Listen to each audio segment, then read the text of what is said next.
Let's go. We got a guest. Episode 6. Episode 6. It's my favorite number.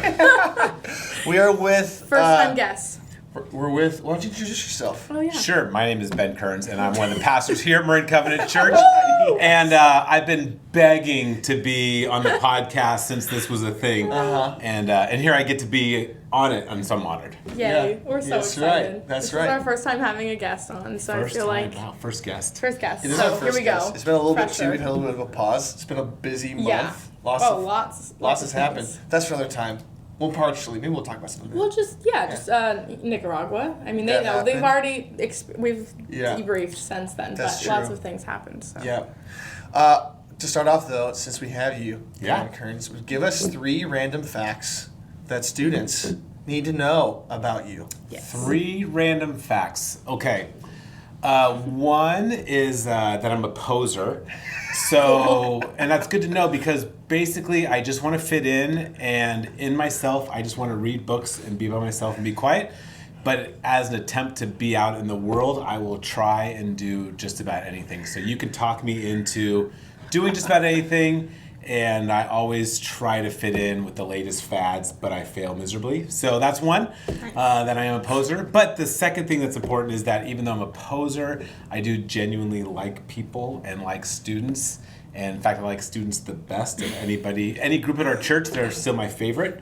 And let's see, the third fact is I permanently deformed my body on a youth ministry trip when I was in high school. I cut off part of my finger and freaked out my youth pastor and tried to leverage that to date a cute girl, but got stuck in the friend zone and still missed part of my finger.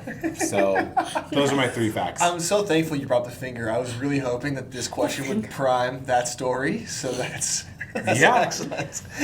So always listen to your youth leaders. But you know what's funny is I always thought that because that happened to me and because I traumatized my youth leader, and see, I'm a Gen Xer.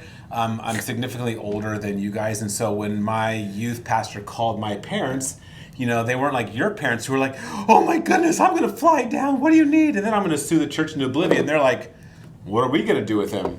So they kept me on the trip, and that was it. So, it was a very traumatic story, to say the least. You're on your way to Wow. bass player greatness, too, I right? was.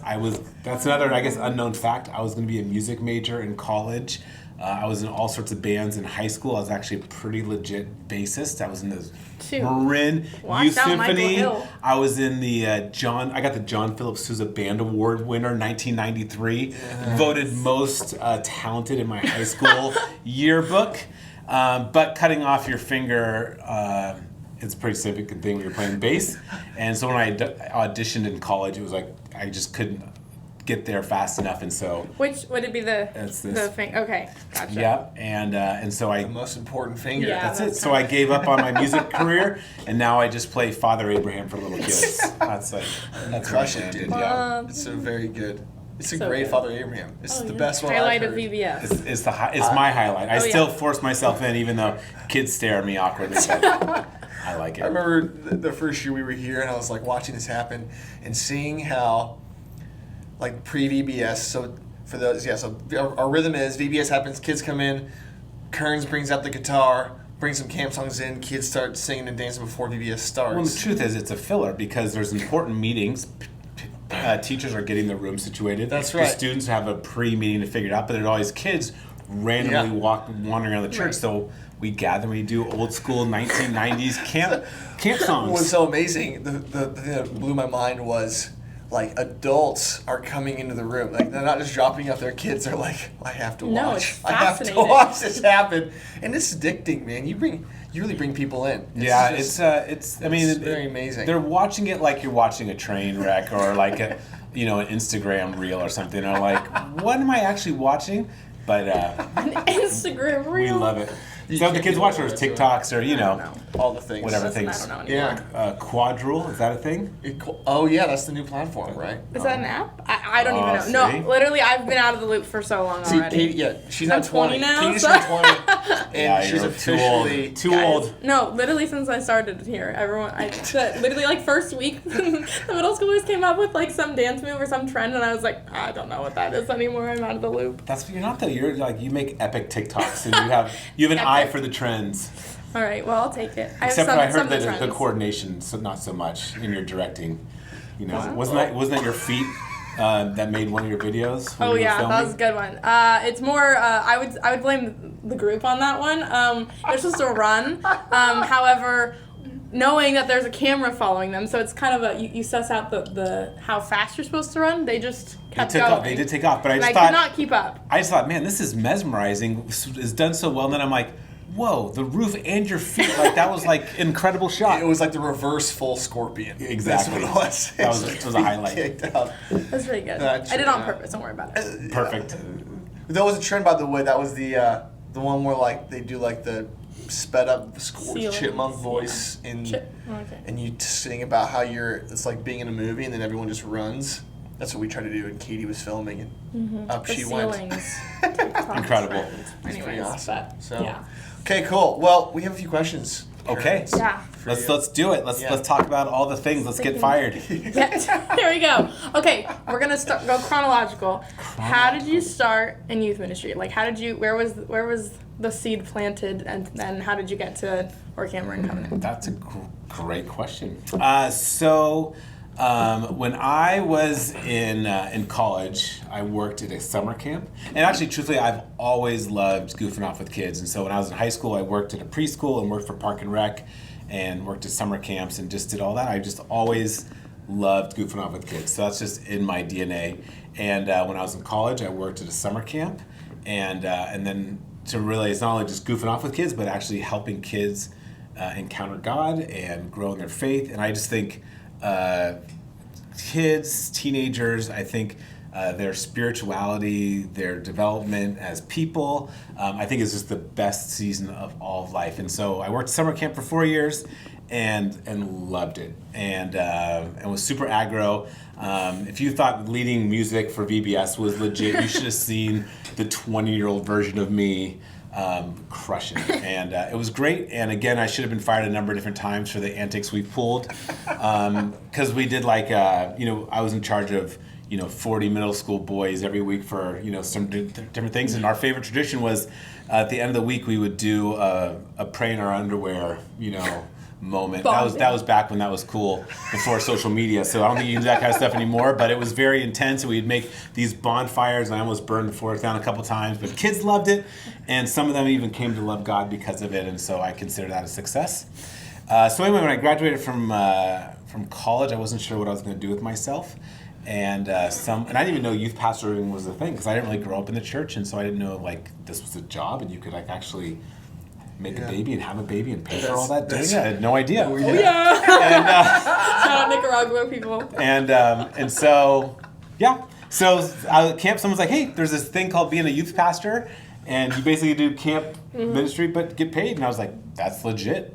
And so then I jumped in doing youth group and tried to take my camp antics with me, and of course made kids throw up and cry, and started realizing that wasn't okay. And I've slowly grown into being a kinder, more gentle, thoughtful person. And so that was the beginning of my youth ministry career. Yes. Nice. Yeah. And you did, before you became a lead pastor, how long you were in youth ministry for how long?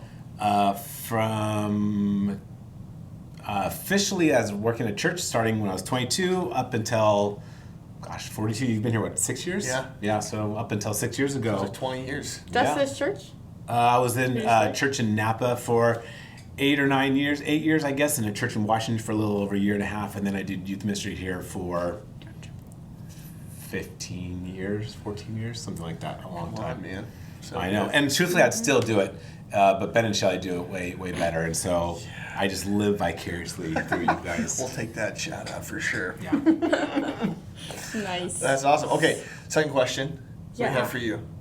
Sweet. Katie. So, okay, we're talking about youth ministry, the different churches here for 15 years, you just said? Yes. Then, what was it like transitioning to a lead pastor in that time, and what did that really look like? How does that work? Explain to a student. Like, How does that work? what does that look like? Okay, so here's the perfect example. So I don't know if you know Davis Dirks. So Davis Dirks, he plays keyboard. He's on our tech team. He can solve Every problem all in the the problems. world. Well, Yes. his family has been a part of our church forever.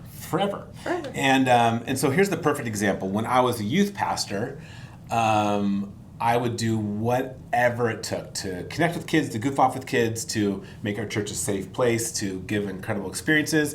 And so when Davis and his whole crew were in 8th grade, so what is that, 13? Yeah. We were camping in this big old place in Guerneville, and I thought it'd be fun to teach them how to drive a clutch. So we got into my old little Toyota, and we took turns driving around this giant campground in my truck. And so Davis, was driving, and there's like 3 other boys in the back of my truck. And listen, we had incredible Bible study in the morning, and these boys were crying, coming to know Jesus. And we had a big campfire at night, and we're worshiping Jesus. But in the day, we're driving my truck around this campsite. Well, if you've ever driven a clutch, it stalls and it jerks, and you When you're can't. learning, yeah. And Yeah. it's dangerous and it's scary, but I didn't care because it's for the kids. And of course, one of the boys fell over and hit his head and hurt himself. And then, of course, the stories come back to church, and they're like, so they were driving, huh? And, 13-year-olds, yeah. But this is, again, before Instagram, so, he's trying to shape the stories before it gets back to the parents. So we have this incredible ministry moment.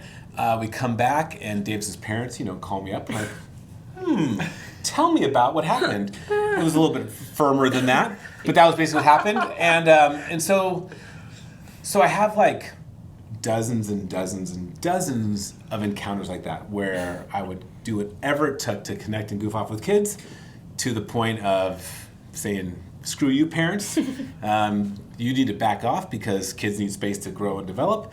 And so I would be advocating for kids and advocating for kids' joy and fun and health, as well as boundaries, and navigating hard things with their parents and telling them to simmer down.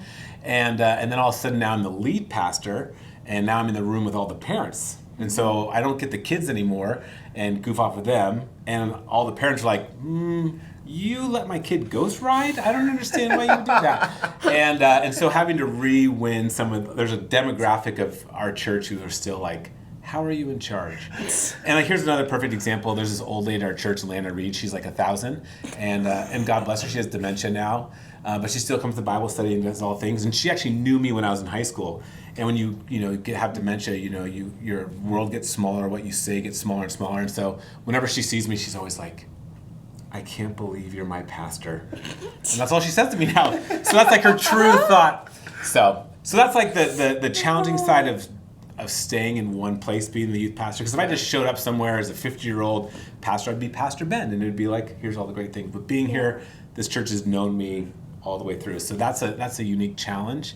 But the best part about it is I get to sit at the table that picks the budget, that decides staffing. Yeah. The reason why you guys get to go to winter camp for free and mission trips for barely anything, why we have interns, and why we're building a sound stage. Like, all of those things happen because I get to sit at the table to do those things. And so that part is really, really fun. I don't get to, have near-death experiences with students anymore, which is probably good.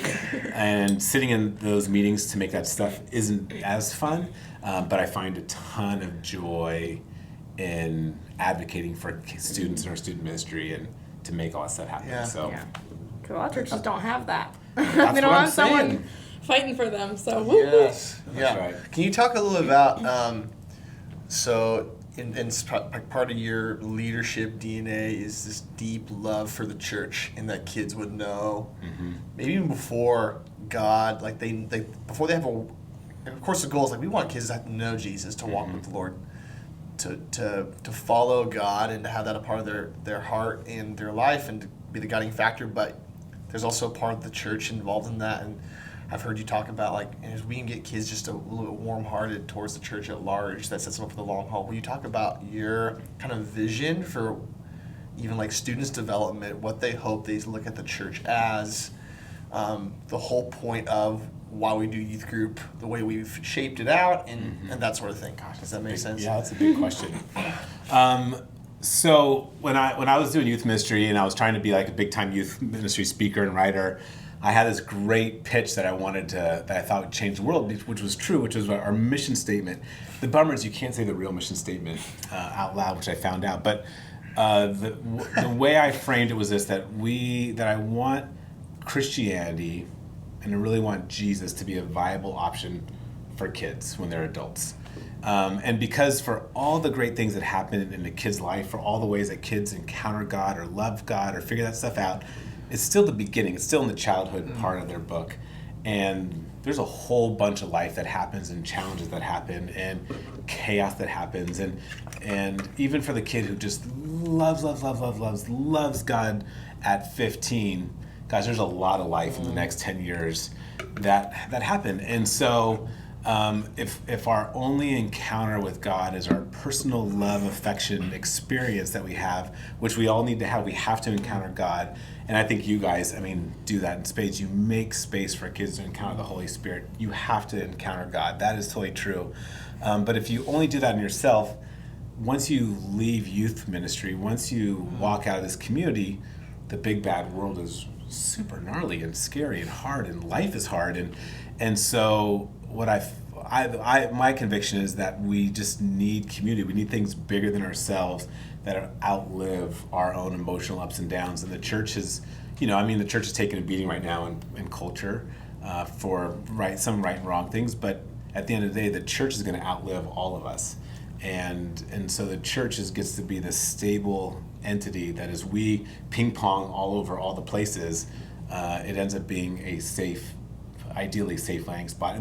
And truthfully, I think at Marin Covenant, for the last 20 years at least, we've worked really hard at the church being a safe place to land. So when kids, you go off to college and you freak out and you crap the bed or whatever, and you come back, like everyone at Marin Covenant is like, oh, our kids come home and are just exude love and affection. And so I think as a lead pastor, I'm most passionate about trying to make sure that our church is safe.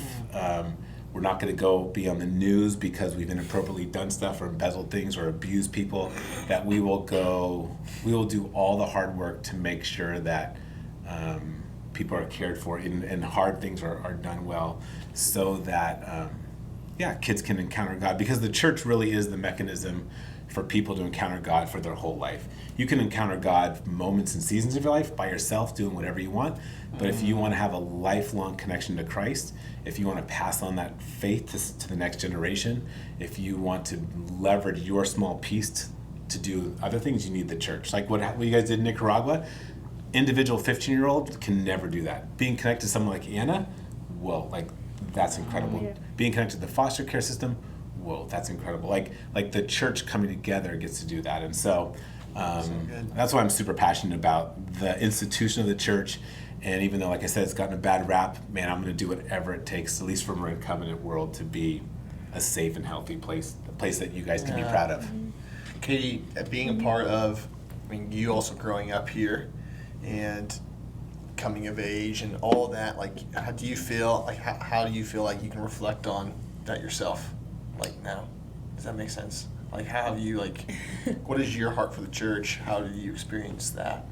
Yeah, I think I relate a lot to that idea of Marin Covenant has always been such a safe space for me, especially in youth group program, whether it's middle school or high school or whatever. And it's that idea that no matter what happens outside, schools, life is life, school, outside, all the things are happening. But knowing that this is a place that no matter how off the rails I go one day or whatever happens, I'm going to have this place to be here with people that love me and care for me and that are going to encourage me in my faith no matter where I'm at. And so I think that and experiencing that has been such a big part of my life and impacted me so much that now getting this opportunity to create that for middle schoolers is such a big deal for me. And I think I'm always telling my girls that too. I'm just no matter what, just keep showing up. That's all I want from you, because it's going to take time for any of the Jesus stuff to either click or all the questions you're going to have, it's going to keep coming. But just that, consistency of coming and showing up on whether Wednesday, Sunday, whatever that is going to be just so worth it, because ultimately, like, worst case scenario, it's just your safe space where nobody's gonna judge you or think anything differently of you. And so that was my experience, and I want to like pass that on to them too, because it was so important for me. So and what I think is so cool, Katie, is that that you do that. I mean, your girls know that you love them, and because we're, human beings, in some sense we're just simple people. Like, our brains go, oh my goodness, I am loved by Katie Hill, and Katie Hill loves me because she loves God, because the church loves me, because like it all builds on itself, because we see it the negative way when people have a brutal experience. Like, most of the deconstruction stories you're hearing, it's not because like in the scriptures, I read the Bible one day, like, what? God sucks. Mm-hmm. It's always like, man, some really important, powerful person just crushed their squishy, right? Their deep heart for God. But the inverse is true. Like, if you, which you do in spades, and I'm super sad that you have to go to college and be a big bad adult, because I'm like, dude, just fail out of college and come back, because you love these girls and you're growing their heart, you're growing their affection, which allows their heart to be open to what the Holy Spirit has for them. And so I just really appreciate your intense generosity towards them, and it pays off. Like, people don't experience genuine love in our context. Yeah. And totally true now. And so for you and your adult leaders, and for you and Shelley, when you, like, kids come and they've experienced love, and it sucks and it's heartbreaking, because it used to be kids would experience love in all parts of their life, from their parents, teachers actually cared about them, coaches actually cared about them, band teachers actually cared about them, and now they're all just, test scores and, potential, championship winners or whatever, and they're not seen. And so when you guys see them, it's just it does incredible spiritual work in their life. And so super thankful for you. Good. And if you fail out of college, you have to come back and there you go. Maybe I'll just do that. Job security. That's an awful prayer. I'm sorry, that's my prayer, but we all pray out of our selfish needs a little. Dear Jesus, may Katie fail so she can be with us in your name. Might not be that hard. I wanted to ask, so Ben, you grew up in Marin. Mm-hmm. You pastored here. You were youth pastor here. Now you're lead pastor here. You've seen how Marin has taken on different stages of influence with teenagers and what it looks like to be a teenager. We've done a lot of conversations about throughout the last couple episodes, speaking into Marin culture and hoping that translates even to the broader youth culture at large. But how have you seen, like, I guess from your perspective, what has it been like over the years seeing Marin shift? What it means to be a teenager in Marin County, since you grew up in it yourself, to now, and what are some of like the challenges that break your heart for students, and how you see them struggling? And that's a good question. So I think, in general, culture anywhere in the world has changed over 40 years or whatever, right? Yeah. Well, but I think, as far as what's unique about Marin, where like if you go to San Jose or even to the East Bay and you're in Walnut Creek, or you go to anywhere else in the country, the thing that Marin, and it's been this way even since I was a kid, which is unique, which is there are no Christians here. There's no Christian influence here. There's no Christian subculture here. There's no the church is awful and we're going to at least rebel against the church. Lots of other parts of the country, there's at least a version of the church that people, and especially young people, can kick off of. Imagine it like you're in the ocean swimming versus when you're in a pool swimming. Like swimming a mile in a pool is easy because every 25 meters you can kick off the wall. And in places where the church is around, there's something to kick off of. And even if you hate the church, you're kicking off of it. I love watching all my deconstruction friends on TikTok. It's fascinating, but they're just kicking off walls. It's so easy to be like, that pastor, preachers in sneakers, whatever the thing is, right? There's something. But our kids, for good and for ill, are in the middle of the ocean. And it's so much harder to swim a mile in open water because there's nothing to kick off of. And so the benefit is, I think most of our kids, because you guys do such a good job, don't have a negative experience of the church except for what they experience online, which is not real because what you're experiencing here is your experience. And so there's nothing to kick off of, which also means you're kind of left adrift. And so for me, so while they don't have a lot of negative experiences in the church, like in other parts of the country, when their girlfriend cheats on them, when a coach cuts them, when a teacher fails them, when their parents divorce, all the natural things that happen to a kid, everyone goes, oh, it's the church, it's Christians, because they're all Christian people who can do that. That's just being a teenager. You get all those experiences here, and it's just like, my girlfriend cheated on me, my coach cut me, like it's just, life sucks. So that part is great. The heartbreaking part is, I just feel like teenagers, I mean adults this way too, but for sure teenagers are fully just abandoned by the adult world. And it super sucks because our whole culture should be tuned to helping you thrive, figure out who you are, launching you into the big bad world. And instead, parents give up when you're like 7 so that they can smoke pot and do their own thing. Not your parents, of course, but in general. And there's left to their own devices, left to literally to just be on your phone and let YouTube train you. And I mean, you guys feel it, right? That these kids do not know that they are seen and cared for and loved and valued because the adult world has abandoned them. So in that sense, you're also out to sea. You can't just push back against your controlling parents because there's no one controlling you. And so they're left adrift. And so that's super heartbreaking. And that just is happening more and more. And again, I think your guys' ministry, and I'm going to spend until I get fired, to make sure there's the resources. So at least there's one small outpost for kids to make sure that they're seen and cared for. Gosh, man, that's so good. Yeah, we've talked a lot about the dynamic of the lack of Christian influence in this place, and how that seems to manifest itself, and how kids experience their faith, how they talk about that, and what they feel like in their isolation. We have also talked about like the pressure of just living in Marin, and how we feel, or how we see kids wrestling with having to kill it with their AP classes to like even have a fighting chance to get in any college, or like the pressure to what it means to be successful here. Could you speak a little bit into like, I guess like that, how you see that pressure taking a toll on kids, and how the church can be good news in that space? Yeah. The pressure, the worldview of Marin is from the pit of hell. It's so heartbreaking. Even as an adult. Like, right, I'm just a normal middle-class adult trying to figure out how to live my life. But because we live in Marin, we touch people who are in the stratosphere. I mean, some of you guys, right? Proportionally, some of you are in the stratosphere and have resources that are just bonkers, and I could never get my head around. And so because because they're in our proximity, it feels like that's the norm. But the bummer is, it's this small percentage of Marin, of Masters of the Universe people who crush it.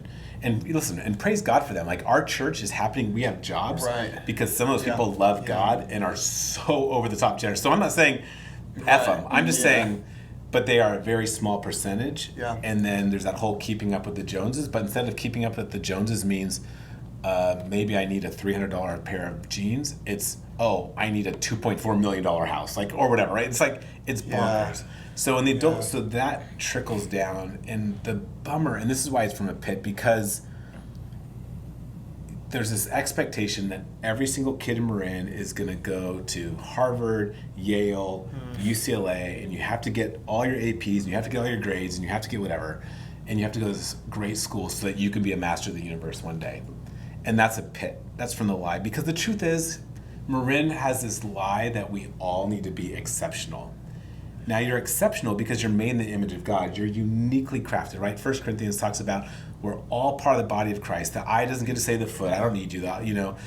And we think, no, we all have to be exceptional in the world status, and we miss out that we're actually unique. Because it'd be so great if every one of our high school kids knew, and you guys do a great job. Like, I think why there's not a bazillion kids in our youth ministry to come and be like, oh, you are seen and loved because of who you are, because of your unique person. Doesn't matter your grade point average, GPA.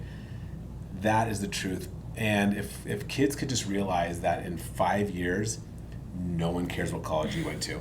No one cares what AP test you went. No one cares that you didn't make varsity baseball. Like, nobody cares. Like, nobody cares.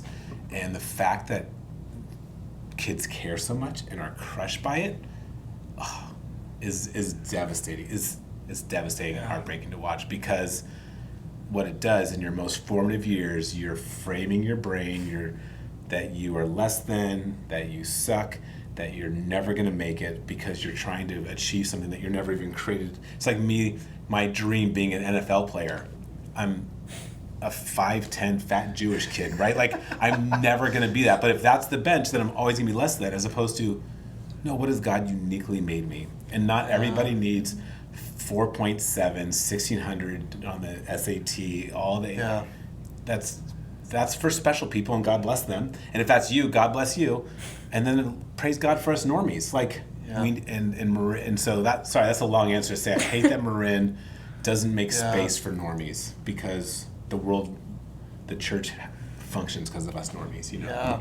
Yeah. To break out of that too it almost seems impossible. Like, everyone has, it's like such a part of the air that we breathe here. Like you said, even for adults, like I've talked a little bit about how it's like, gosh, like Shelly and I, we're getting ready to have our first kid, and like raising a kid in Marin and being able to do that. The comparison that we have is like, if I go anywhere else, so being from Colorado, living in Kansas City, I'm like, we're crushing it. Like, we're doing great. Like, here, I'm like, frick, like maybe we can just eat ramen. I'm like, which is like not even true. Like, we'll be just fine. Like, we're gonna, but like it feels that way. Yeah. That lie just so easily creeps in for adults, and how much greater than for students. Yeah. And unfortunately, especially for high school kids, you're spending 3 out of your 4 years freaking out if you're going to get a 3.0, a 4.0. Like, and if you're like, it doesn't matter. Get a 2.5, go to a JC, work for someone in our church. Like, don't tell your parents I said that, because then... Get a job here. Like you go anywhere else in the country, and it's high school kids who are working at McDonald's. Here, no, us Marin people, us white Marin people, we don't work at McDonald's. Like, and that's just a lie. And so that deformity here, I think, crushes kids. And I wish people knew how special and great they were for being just them, not for trying to be some version of Marin that's not even true. Yeah. I mean, I can attest, only 2 years out, but immediately does not matter. Nobody cares about any of the, like, I don't know. I feel like I was that, like, I need to take every AP, I need to do all the things, amazing 4.0 thing, and I honestly partially regret, like, the amount of times I would spend, like, I would skip things and, like, study instead of just hanging out with friends or doing whatever. Always made youth group a priority, though, and I will say that to any of you that are like, I have to study. I'm like, study next year. Like, I don't know what to tell you. Go to youth group, it's more important. But just, like, I don't know, all those things. And then also, like, I felt, the immense pressure to go to a UC. All my friends were going to UC.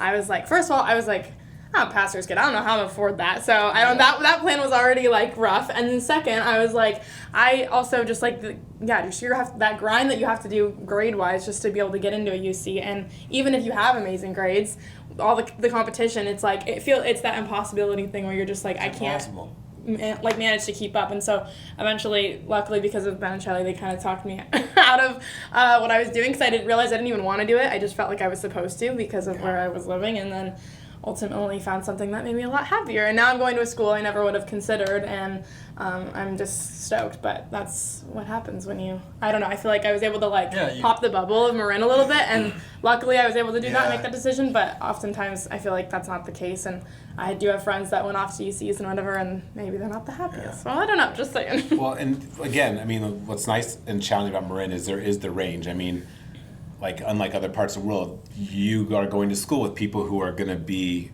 incredibly powerful and wealthy people and elite status in our system, and you're going to be people who are going to, be in the dregs, and we get all of that in Marin. And what I think is so great, and what I think that you do, Ben, incredibly, is those are secondary. Those are not your identity. Those are you are called by God to be His precious son or daughter. I mean, you just work so hard to make sure that kids know that they are loved by God. Their identity is firmly in Christ, and that identity then informs. And then if you activate, if you're brilliant, gosh, then use your brilliance for the kingdom of God. If you're not a good student, dude, nobody cares. There's a whole other thing. And I just think the way that you double down on that and help kids come to know that, I just think at least an hour a week to have a respite from the chaos of Marin, is such good news.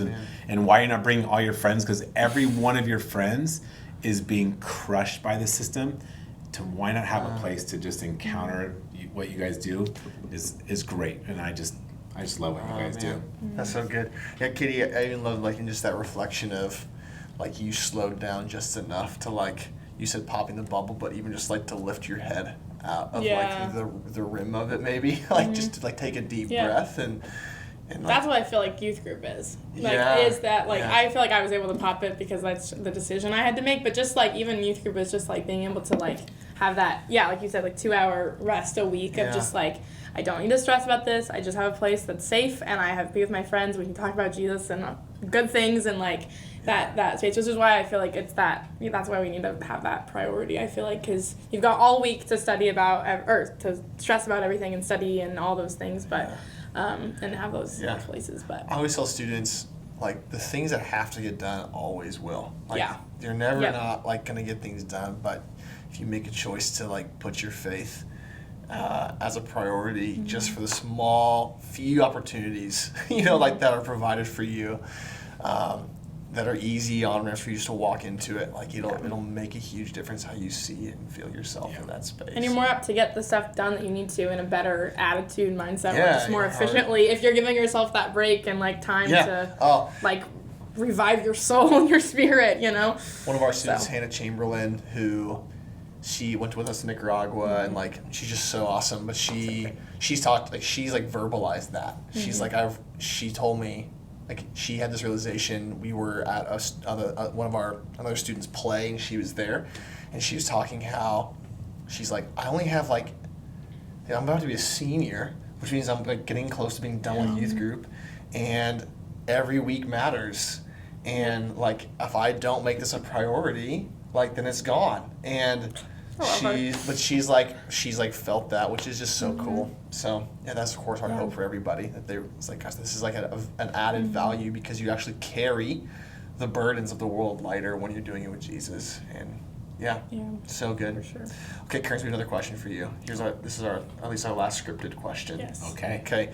So what's so rad about I think that just like the bigger picture, okay, the synergy of the church and youth ministry. I grew up in a church where the youth ministry was very siloed from the larger church, and we had our like fully separate Sunday morning service, and it was almost like it felt like two different things. There was no synergy between the two, and a lot of my peers and friends like are now no longer connected. A handful of us are, because Jesus touched our hearts in such a way when we saw that, and by God's grace, we kept attached to the vine and saw the importance of being connected to the church. But it's such a cool thing when you have the connection well. And so there's kind of like two parts of this question. How can youth ministry support the larger vision of the church? And how can the church then support youth ministry in particular? As you've talked about, you've leveraged your platform to really be a place for students to know. But how can those work together? Because I know we have a handful of people who are also youth pastors who listen to this, and sometimes it can feel like the church just like the leadership just gets in the way of things. But how can there be a better way to serve each other, support one another in that way? Gosh, that's a good question. Okay, I'll start from at least the top down.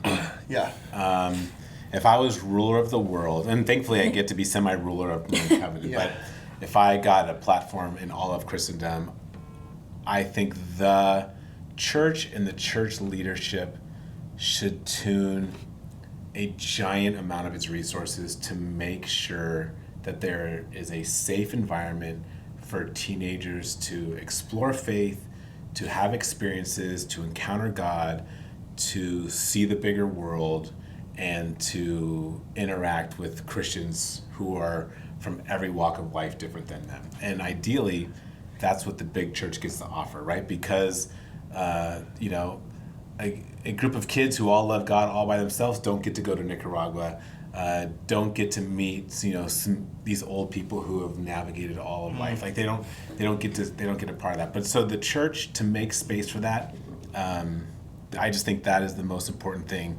And what ends up happening is kids who don't that, if they only have the silent experience, right? Again, because truthfully, you're catering to high schoolers. You're doing everything you can to make it work for them. It's kind of a self-absorbed ministry, right? Because you're giving them what they want. And at some point, right, they're going to need to be part of a church. And being a part of a church means you're an adult. Like it's not all for you. It's for you to serve and be a part of it. And so helping make that transition from something that's all about them to being a part of a larger community, that is a challenge. And so I think when there's a healthy environment for churches to make space for that. So I want to make sure kids know they're loved, seen, cared for, that, and by the church, and really that we're just the extension, we're the body of Christ. Like all of that they experience is because we're just the physical expression of Jesus loving them and caring for them. And so, gosh, anything that we could do to make space for them. And we don't do a great job because the issues that you guys are wrestling with as teenagers, the theological issues, everything around environment and sexuality and economics, gosh, drugs and alcohol. I mean, friendship, all the things that matter to you, like we never talk about in big church, because us adults, we've got to figure it out. And so I think we always can keep doing a better job and have to do a better job to address issues that matter to real people, that matter to you. So, the church is a place for that. And so I think the church should always be tuned towards you and making space for you and giving its resources to empower you. And what's so fun about that ministry, because most high school kids graduate and move on, like it's a genuine gift, because high school kids in general are not going to come back to Marin Covenant and give money back to Marin Covenant. Like it is a ministry, and glad to do it. As far as like what the youth ministry should do back, I actually don't think there's anything that the students should do back. I think kids in their very nature, teenagers, are differentiating, they're individuating, they're figuring out who they are. They're figuring out who they are separate from their parents. And those, like Hannah Chamberlain, all in, at some point she's also going to have to differentiate from the church she grew up in. And she's going to have to figure out, here's the faith that was handed to her. And at some point she's going to have to do wrestling a little bit. What is really hers versus what is her parents and yours. And even in the safest environment, everybody has to go through that. And so when we require something back, I think that can squash the differentiating process. And so I think there's just it's like in the prodigal son story, the kid's like, hey, I need my inheritance to take off. As the adults, we go, we are generously providing space for kids to figure that out. And then we as the adults stand on the edge of the property waiting and longing for where God's going to keep showing up. As youth leaders, as volunteers, as interns, as staff, I just think your job, like that is the hard role, because you have to advocate for the young people. You have to help us in the big chairs have a heart and care for and make sure we're being a safe place for them. And then also you have to translate and do the uncool job of helping teenagers who are differentiating, recognizing that us old, boring adults genuinely love them, care for them, that this is what adulthood looks like, which is not a good sell. And thankfully you guys don't do this, but a lot of youth workers, will try to light fires or light up the church or try to meet kids where they're at and all their angst.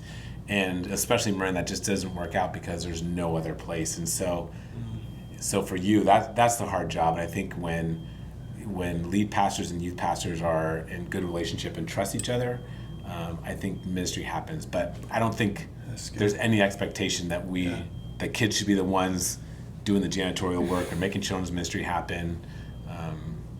I can't ask that. I wouldn't ask that. Yeah, that's good. That's so good.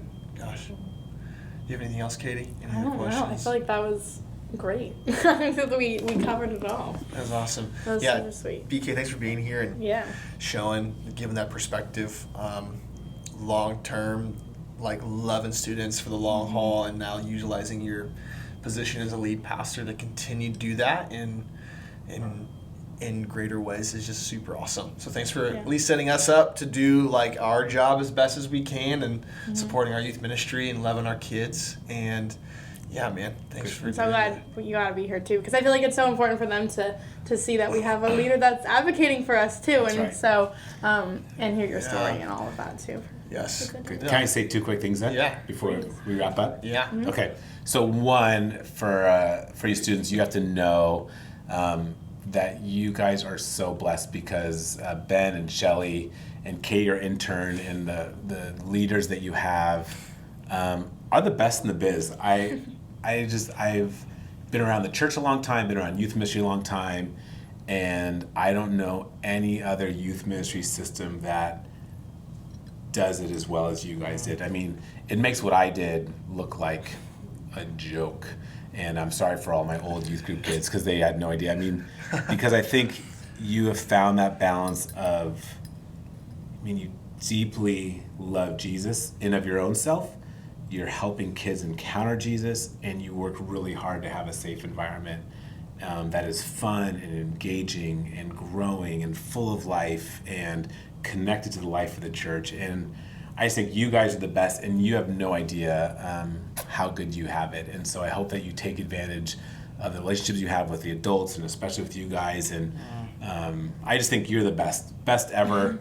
And super blessed that you're part of our church and part of our church team.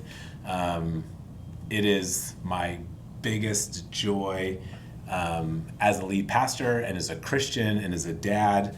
I'm like, oh, we have the best youth ministry. So many of my friends who did youth ministry forever just have the crappiest youth ministry experience for their kids. And I'm like, my kids have a 10,000 times better experience than I ever gave to kids. So super thankful for you guys. And the other thing that I want to say to you guys, for at least for whatever students are listening, that I just hope as a lead pastor, 2 things. One, you just have to know how deeply loved you are, mostly by God. I mean, that if you could figure out and come to terms with God's goodness, His grace, His mercy, it's unending. And we as the church are just trying to be the physical manifestation of that, our love for you. Like, we do love you, but it's because we just deeply want you to encounter the love of God, and so that you are deeply loved. And not that I wish this for any of you, but when life is hard, when you wrestle with your faith, when we fail you as a church, when our theology doesn't match, when you're wronged, when all the crappy things that are going to happen and heartbreaking, I really hope that you know that God is way bigger than us stupid humans, that the church and the ministry of God is way bigger, that our church isn't the only church. There's versions and wild expressions of the church way different than Marine Covenant. And I hope that you become adults who work out your own faith, wrestle to the ground, encounter this living God, and use your incredible uniqueness to be a part of the kingdom of God. And no matter where you're at in the journey, Marine Covenant will always be a home, no matter what. My favorite thing is taking old youth group kids and young adults out to meals and having them share their wild journey and just be like, huh, fascinating. But I love it, and we're here for it because we want this to be your home. Yes. Those are my 2 little things I just want to share. I love it. Nice That's job. so good.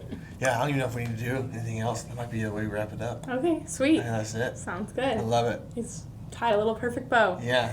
Thank you, Karen, for being here. Yeah. Follow me on all the socials. I'll see you on TikTok. That is at real Ben Kerns, something like that. I don't even have them anymore. Then that's all gone. It's all gone. All right, you ready for this? Here's our closing. Tag. Okay. Oh, yeah. Okay. Thank you all so much for listening. That's right. This has been This Is Our House podcast. Once again, I'm Katie Hill. I'm Ben Zulsdorf, And- I'm Ben Kerns, and I'm with our first guest ever on episode 6. Woo! we love you all so much. And always remember, ready for this? # This is our house. Peace.